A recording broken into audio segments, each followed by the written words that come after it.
Welcome back to Turning the Tide. This is Candace, Salima, coming at you from the heart of the Rocky Mountains. And wow, I am excited today.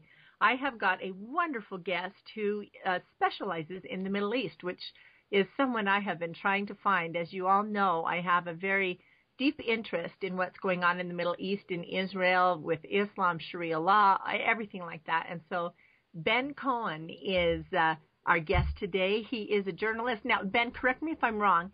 You are a journalist with the Huffington Post. You're a contributor to PJTV, and you mentioned another earlier that you are writing for as well. You've been on Fox News, on CNN, and thank you for taking the time on being on Turning the Tide today. Welcome. Candace, absolute pleasure to be here. It's a great show. Well, I am excited. First and foremost, how I came across you, Ben, was I heard about Pastor Youcef Nadarkhani in Iran and that he was being put to death for refusing to convert back to Islam and basically being put to death for apostasy. And I was horrified, and I started digging, looking for information, and I couldn't find much. And I found an article that you had written, and then I went and found you on Twitter and contacted you because I really have a personal, deep interest in this man's welfare, because I am so horrified, even though I know this goes on there. Yeah, I mean, he's not the first Christian to be tortured and put to death in Iran. So can you please tell us exactly what's going on with Pastor Nadarkhani, how he ended up in the situation that he's in, and is he even still alive? Because I can't find the information, Ben. Well, as far as we know, Pastor Nadarkhani is still alive, and I'll come on to his present situation momentarily. But let me just give you and your listeners some background here.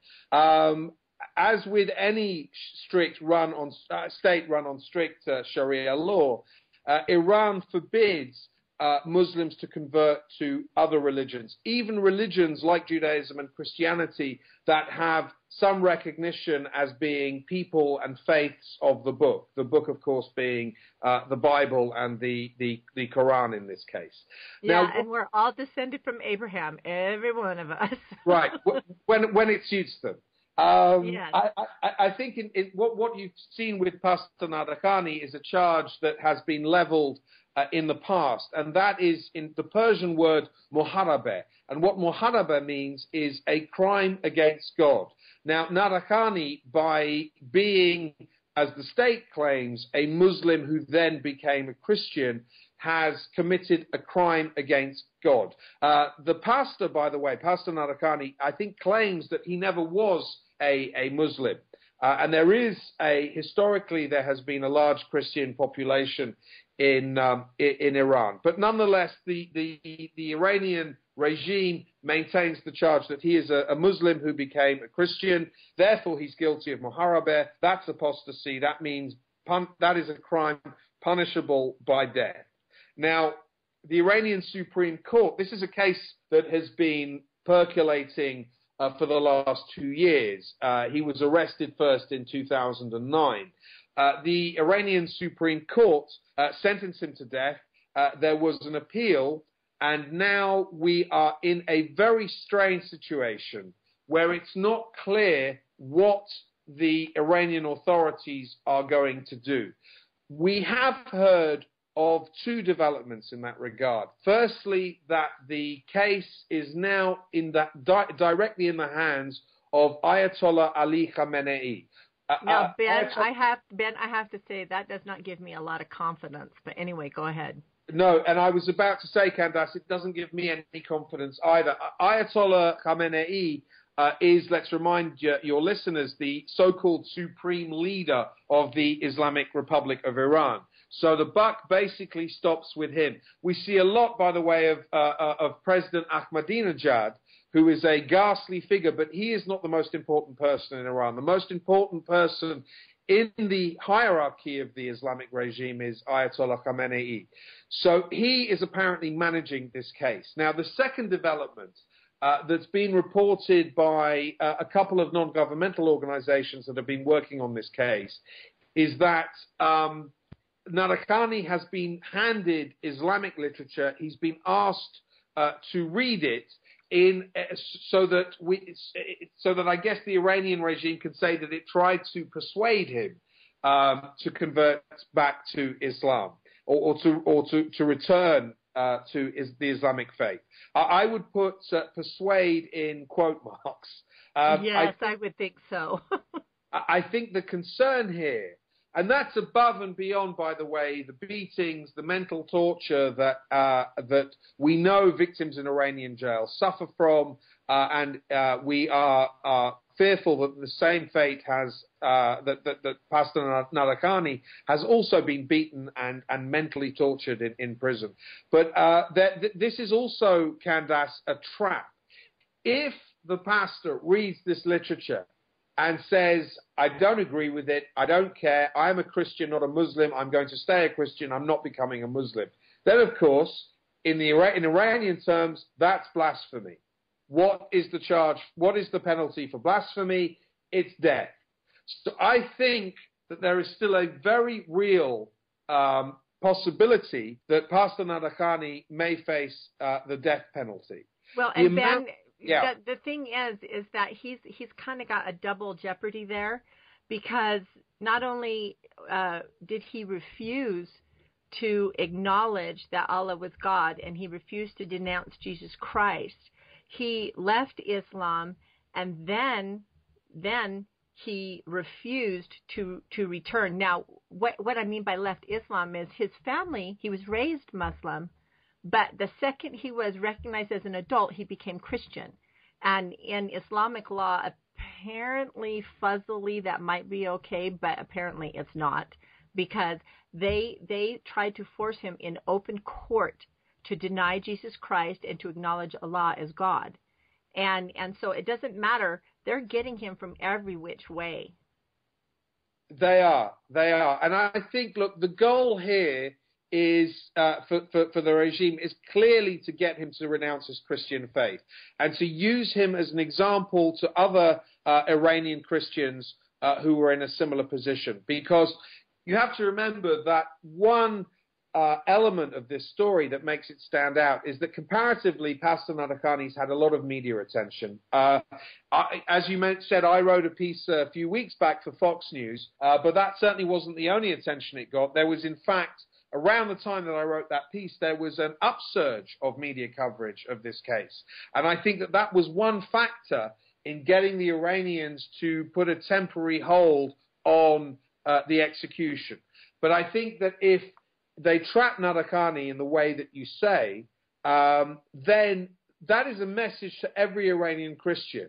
It basically, what that message consists of is telling them, look, Nadarkhani got on every single major news network in the world. CNN reported it, Fox News reported it, all these Christian outlets reported it. I think even the BBC reported it. And he didn't get away with it. So if he didn't get away with it, what chance have you got?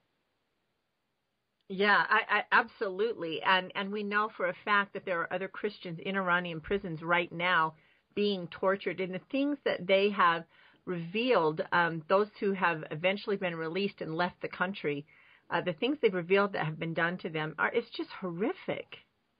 Absolutely. There is a very sinister creativity about the way that the Iranian regime punishes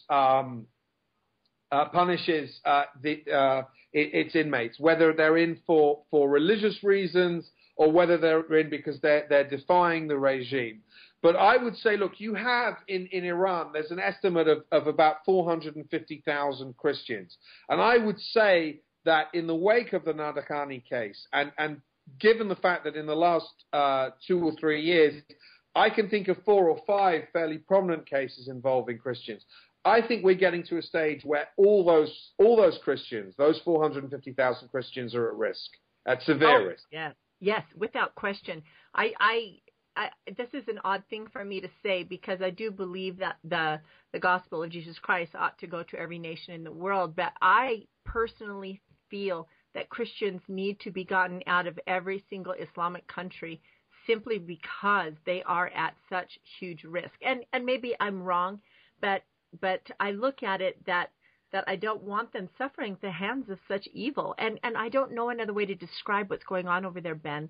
It's heinous, it's vicious, and it crosses over the line to evil, in my opinion.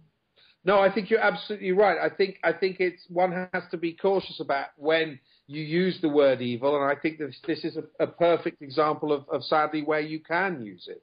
And I think that this is the threat that Iranian Christians faced is shared by around to varying degrees. I mean, not every single Christian faces death, but there are around 100 million Christians around the world living in countries where the practice of their faith, and indeed even just the belief in the faith, is not tolerated.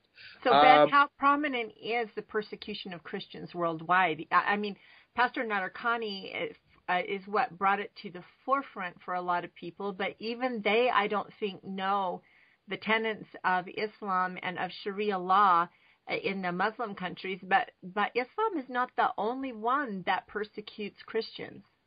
No, it certainly isn't. And in fact, the other criminal here is communism, which was a system we thought we'd gotten rid of 20 years ago, but it survives in many countries, most obviously China and North Korea.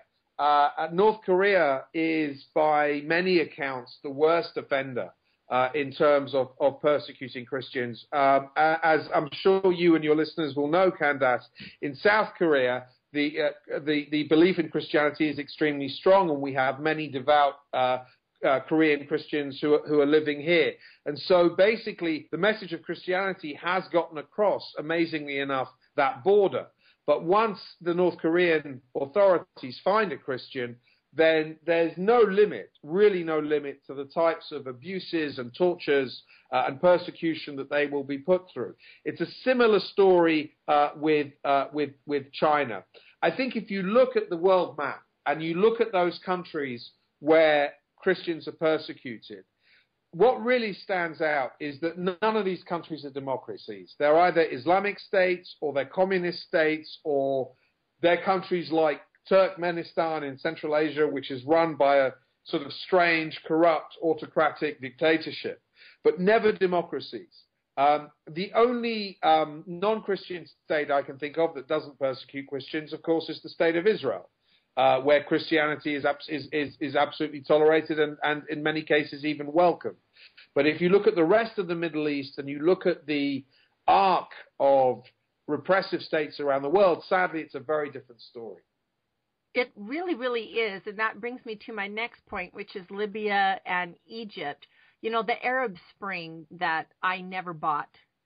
And what I mean by that is I knew that it was not a spring of any sort, but it was merely a chance for the Muslim Brotherhood to grasp control of nation after nation. And we look at Libya and we look at Egypt, and that's precisely what has happened. But what I would like to know is, what part does Iran play in what's going on in Libya and Egypt and, you know, the other nations with all the unrest? Because you and I both know that they've provided weaponry to Al-Qaeda, to Hezbollah, to pretty much any terrorist who wants some. And they have reached out into every portion of the Middle East at different times in their history and tried to take over. And so I am not buying that Iran's fingers aren't in this mess over there. I think that you will find Iran's fingerprints over most conflicts in the Middle East, not just the one between Israel and the Palestinians. But I think, to put your question into some kind of context, we're seeing a very interesting political battle emerging now in the Muslim world, and it's a battle for leadership. And Iran is one of those contenders, but it's not the only one. I can think of Turkey and I can think of Egypt as two countries that would challenge Iran's claim to be the king, or if you might say the caliph of the Muslim world. And certainly, I think in terms of what has been called the Arab Spring, and you say, Candace, you never believed in it. I wanted to believe in it, and sadly, I think we're all being quite disappointed by the outcome so far. But I think that actually the Muslim Brotherhood in Egypt and the Turkish government, which we normally think of Turkey historically as a secular state, but it's for many years now the ruling party has been the AKP party, which is the Turkish branch of the Muslim Brotherhood under Prime Minister Erdogan. They have had more influence influence, I think, than the Iranians have had in those Arab countries where you've had these changes. I think there's two reasons for that. Firstly, Turkey and Egypt are largely Sunni, whereas Iran is a Shia country. Secondly, the Muslim Brotherhood is a largely Sunni movement. It doesn't exist in Iran, but it exists and is a major force in Egypt, in Gaza. Hamas is, for example, is the Palestinian branch of the Muslim Brotherhood. It has been a factor in Libya, in Syria, where, of course, President Assad is continuing this monstrous slaughter. And if you want to look at the first election that we've seen since the Arab Spring, Tunisia. Now, Tunisia is a good example where the party that came out on top in that election last week, the Ennahda party, is very close with the Egyptian Muslim Brotherhood. It's close with the Turkish government. It claims to be moderate. It claims that it will hold elections and it will govern in coalition with secular parties. But if you look at the theology behind it, you see that it is every bit as uncompromising as Hamas and Hezbollah.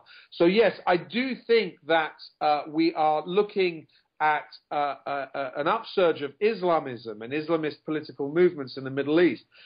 I don't think it's just Iran that we can blame for that. I think you have to now start distributing the blame a bit more and include Turkey and Egypt especially in that framework. Well, and Barack Obama has not helped the situation in any way, shape, or form.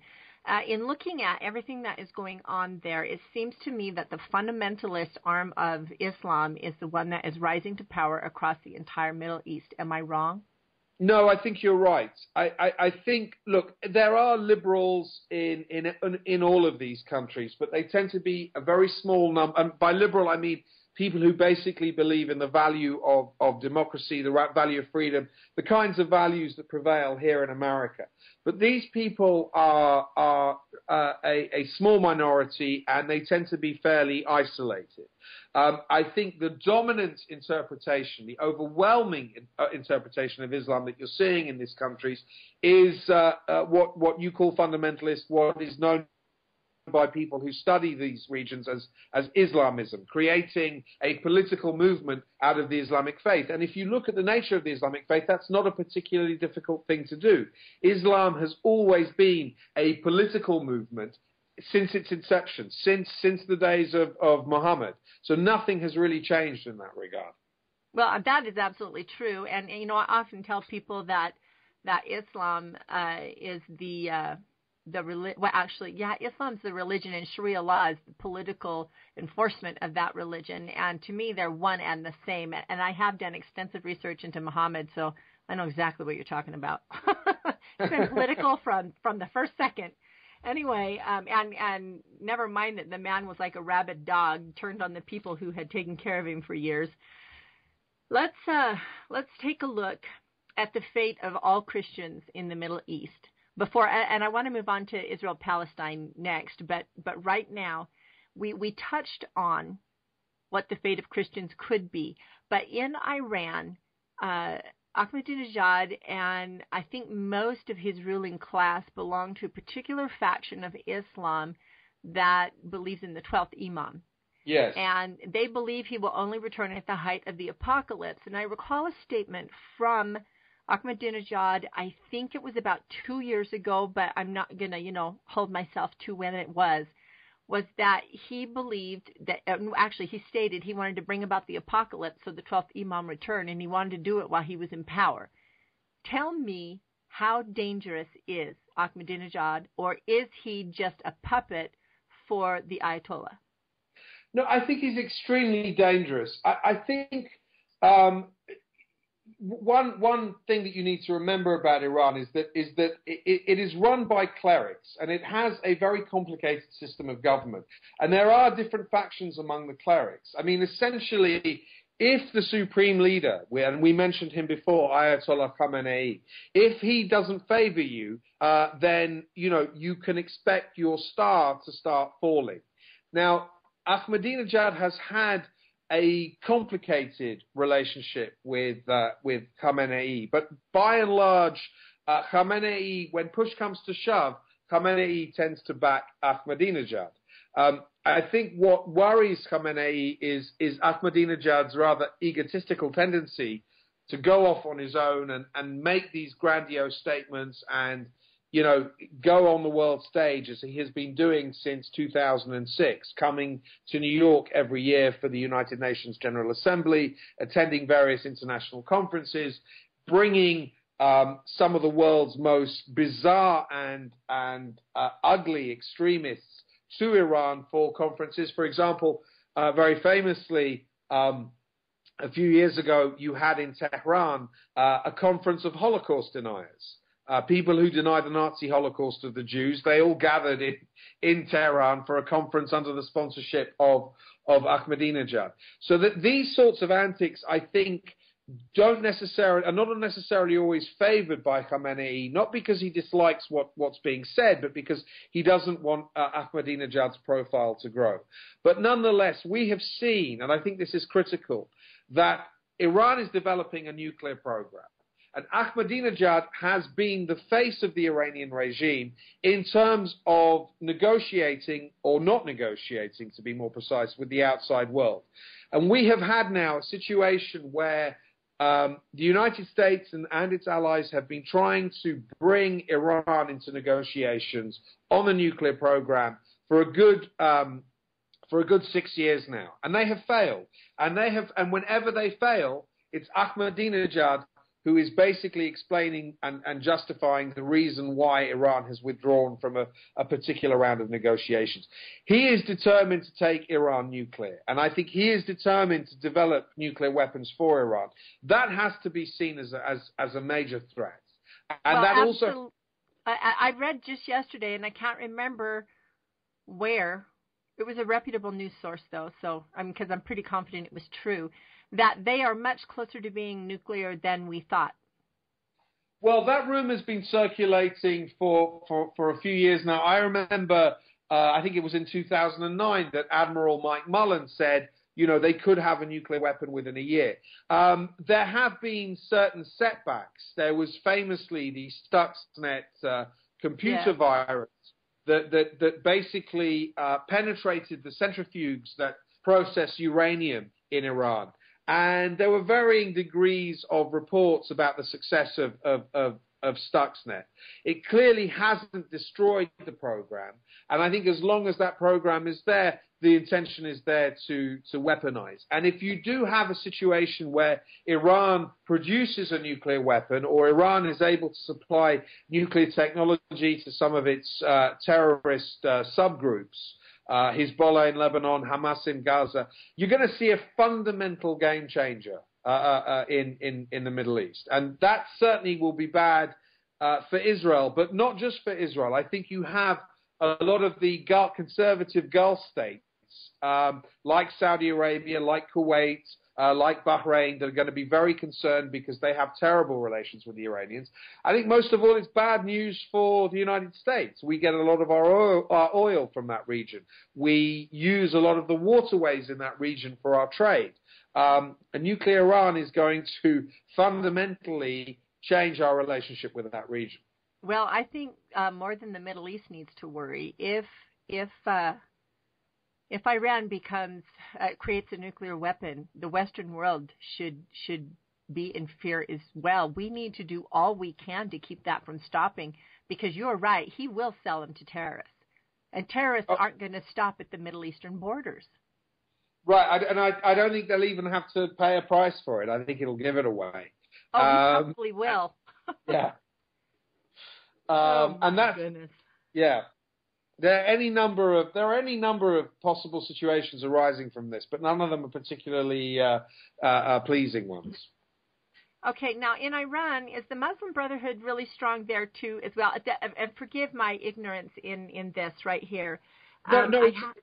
It's a perfectly good question. The answer is no, because the Muslim Brotherhood is a Sunni movement. So there are two basic streams within Islam, the Sunni and the Shia. And most of the Arab countries tend to be Sunni. Iran is a Shia country. There is a large Shia population in Iraq. There's a large Shia population in Saudi Arabia. but the ruling regimes in these countries tend to be Sunni. And the Muslim Brotherhood was something that emerged out of Sunni Islam. But I think what you find, although there are often very vicious disputes between Sunni and Shia, a lot of the ideas are common to both. The intolerance of Jews, Christians, and other religions. The belief that Islam is a religion that can dominate globally. The belief that in that space that is defined as the Dar al-Islam, which is the Arabic phrase for the territory of Islam or the world of Islam, that no non-Muslim people can own any territory or practice self-determination on any of those territories. Of course, we know that in the case of Israel and the Jewish people, but it also affects, for example, Christians in Lebanon. It turns them into second-class citizens. So, yeah, there's a lot of, even if the organizations are not the same, there is a lot of commonality in the ideas they express. Yes, very much so. I just consider them to be all in one the same, even though I know there are several factions. There's one more that is I think a split off of Shia that Ahmadinejad belongs to, but I can't for the life of me remember what it's called. It's too many different names at this point in my mind. But what it boils down to is, for instance, referencing that book that my uncle's imam gave him for us, we read it, and in chapter 6, the title of it was The Islamic World Order. And it talked about specifically what you said, is that no Christians or any other religion can own anything. But more specifically, they said that when that point came in the world, that everyone would either convert by the sword, convert willingly, or die. Those are going to be the only options. And that apparently was supposed to make us feel better. Well, it certainly doesn't make me feel better. Me either. I was not having warm, fuzzy thoughts when we got done reading that. In fact, I didn't even finish the book. I stopped with chapter 6. Okay, let's take a quick break, Ben, about 2.5 minutes. You can get up, stretch your legs, and when we come back, I would like to talk about this recent Israeli prisoner exchange and the resulting Saudi Arabia bounty placed on Israeli soldiers, and maybe you can help us to understand how volatile this was. I personally believe that the prisoner swap was a bad idea and set a very bad precedent, but that is just me. So we will be right back with Ben Cohen.